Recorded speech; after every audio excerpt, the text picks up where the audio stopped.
कि राजस्थान के high court में मनु की जो प्रतिमा लगी है उस प्रतिमा को भी हटाइए।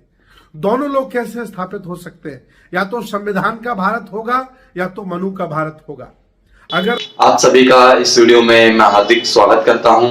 मैं आज आपको जो कि बहुत भिक्षु सुमित रतन जी से मिलाने वाला हूं इस वीडियो में, जो कि वो बताते हैं जैसे कि अभी 26 नवंबर 2023 संविधान दिवस के दिन हमारे सुप्रीम कोर्ट में बाबा साहब की प्रतिमा का अनावरण किया गया है। उसके ऊपर उनके क्या विचार हैं, वो क्या बोलते हैं। और वहीं पे एक ऑब्जेक्शन उनका ये भी है कि जैसे ही आपने अपने सीजीआई के उन्होंने कहा है कि आप जस्टिस ऑफ इंडिया के जो आपका पद है आप वहीं पर बैठे, एक और नियम लागू कर दो कि जैसे ही बाबा साहब का संविधान है वो हर पाठ्यक्रम में पढ़ाया जाए। और उन्होंने कहा है कि भारत में राजस्थान के हाई कोर्ट में मनु की एक प्रतिमा लगी हुई है वहां पर, तो उन्होंने कहा कि दोनों में से किसी एक की प्रतिमा होनी चाहिए भारत में, या तो उनकी या इनकी। और बाबा साहब की मूर्तियां लगाने से ज्यादा कुछ नहीं होगा, उनके संविधान को अपने अपने मतलब सभी क्लासों में, सभी कॉलेजों में उनको पढ़ाया जाए। तो मैं आपको मिलाता हूँ उनके विचार क्या है इस वीडियो में, तो देखिए उनका। सम्मानित मुल्क के मालिकों, मैं बौद्ध भिक्षु सुमित रतन, बहुत ही खुशी की बात है भारत के सर्वोच्च न्यायालय में सुप्रीम कोर्ट में राष्ट्रपति महोदय जी ने बाबा साहब डॉक्टर अंबेडकर की प्रतिमा स्थापित कराई, लोकार्पण किया। साथ ही साथ मैं राष्ट्रपति महोदय व सुप्रीम कोर्ट के सुप्रीम जज आदरणीय चंद्रचूड़ जी से निवेदन करना चाहता हूं कि इसी तरह एक और आदेश जारी कर दीजिए कि भारत के सभी पाठ्यक्रमों में भारतीय संविधान पढ़ाया जाए। भारत में बाबा साहब की बहुत प्रतिमाएं लगी हैं और एक से एक बड़ी, एक से एक सुंदर, सोने की भी प्रतिमाएं लग रही हैं, चांदी की भी प्रतिमाएं लग रही हैं।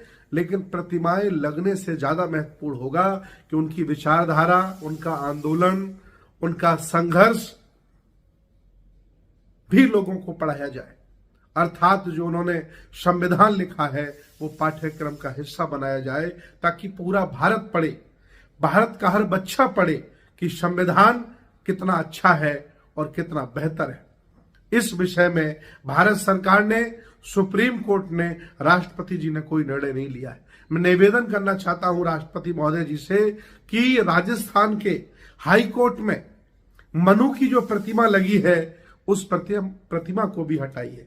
दोनों लोग कैसे स्थापित हो सकते हैं? या तो संविधान का भारत होगा या तो मनु का भारत होगा।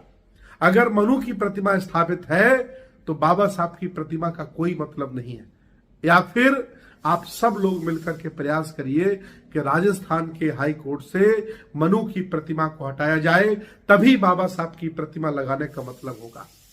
देश भारत के सामंती नहीं चाहते हैं कि बहुजन समाज, जिसे हमने अलग अलग जातियों में बांटा था, वह बुद्ध, साहू फुले, अंबेडकर की विचारधारा से जुड़े। आप बाबा साहब की प्रतिमा लगा करके हमें पूजने के लिए दे रहे हो, लेकिन मैं आपको बताना चाहता हूं कि प्रतिमाएं चाहे जिसकी हों, अगर पूजी जाएंगी तो पाखंडवाद, अंधविश्वास ही पनपेगा। शिक्षा, विज्ञान और तर्क नहीं पनप सकता। शिक्षा, विज्ञान और तर्क को बढ़ावा तब मिलेगा जब उनकी विचारधारा, उनका दर्शन, उनकी आइडियोलॉजी और उनकी शिक्षाओं का प्रचार प्रसार किया जाए।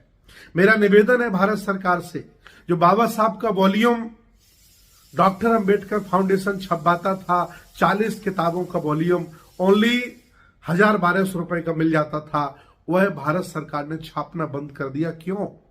इधर आप वॉल्यूम छापना बंद कर दे रहे हो ताकि बाबा साहब का आंदोलन घर घर न चला जाए। इधर भारतीय संविधान को आज दिन तक आपने पाठ्यक्रम का हिस्सा नहीं बनाया। कक्षा 6 में, 7 में, 8 में, 9 में, 10 में, 11वीं में, 12वीं में, ग्रेजुएशन में, सब जगह भारतीय संविधान एक पाठ्यक्रम हो, ताकि सारे बच्चे अनुच्छेद जाने, क्या करने से क्या सजा मिलती है ये बच्चे जाने। लेकिन सरकार ने आज दिन तक कदम नहीं उठाया। बाबा साहब की प्रतिमाएं लगाकर भोले भाले लोगों को मूर्ख बनाने के सिवाय और कोई आपका ये षड्यंत्र नहीं है। मैं चाहता हूं अगर सही मायने में बाबा साहब के प्रति सच्ची श्रद्धांजलि, बाबा साहब के प्रति सच्ची निष्ठा और संकल्प आप हमें दिलाना चाहते हैं तो मनु की प्रतिमा राजस्थान हाईकोर्ट से हटवाइए और बाबा साहब का संविधान पाठ्यक्रम में स्थापित कराइए। तभी बाबा साहब की शिक्षाएं और तभी आप सही मायने में बाबा साहब के अनुयायी होंगे। नहीं तो प्रतिमाएं लगाना छलावा है। आप चाहते हैं कि बहुजन समाज प्रतिमाएं लगा करके पूजने लगे और उनकी विचारधारा से, उनकी संस्कृति से दूर चला जाए। जब कोई विश्वविद्यालय में बाबा साहब बनने का प्रयास करता है तो आप उसे इंटरव्यू में गिरा देते हो। जब कोई अच्छा पत्रकार बाबा साहब की तरह बनने का प्रयास करता है, अच्छा लेखक बनता है, सत्य बोलता है, तो आप उसे गोली मरवा देते हो। जब कोई और व्यक्ति अलग अलग क्षेत्र में सेवा करना चाहता है तो आप उसके साथ अन्याय अत्याचार करते हो। ये दोहरा चरित्र आपका नहीं चलेगा। या तो मनु की मूर्ति हटाइए, नहीं तो बाबा साहब की मूर्ति स्थापना का कोई मतलब नहीं है। बहुत बहुत धन्यवाद, बहुत बहुत साधुवाद।